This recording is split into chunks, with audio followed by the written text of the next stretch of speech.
सबसे पहले ये क्लिप देखो। हमको लोग क्या समझते हैं, इसके लिए हम जीते हैं क्या? हमारी क्या समझ, ये बात समझ के जीना चाहिए। अब तुम क्या समझते हो, तुम्हारी समझ है। हम तुम्हारी समझ से थोड़ी जीते हैं, हम अपनी समझ से जीते हैं। हमारी बात समझ रहे हो?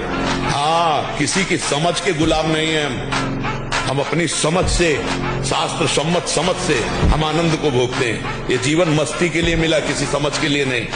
समझ रहे? हम अपने सत्य की मस्ती में हैं। तुम हमको क्या समझते हो, इससे हमें कोई फर्क नहीं पड़ता। हम क्या समझ करते, इससे फर्क पड़ता। इंसान की सबसे बड़ी जीत होती है इंसान का खुद की नजरों में सही होना। दुनिया ताली भी बजाती है और समय आने पे गाली भी दे देती है, तो फर्क उससे नहीं पड़ना चाहिए। फर्क पड़ना चाहिए कि उस माहौल में तुम अपने आप को शांत कैसे रखते हो। तुम्हें फर्क इस बात से पड़ना चाहिए कि तुम्हारा चुना हुआ रास्ता सही है या गलत। पैसा, फेम, स्टेटस, ये सब बाहर की जीत है।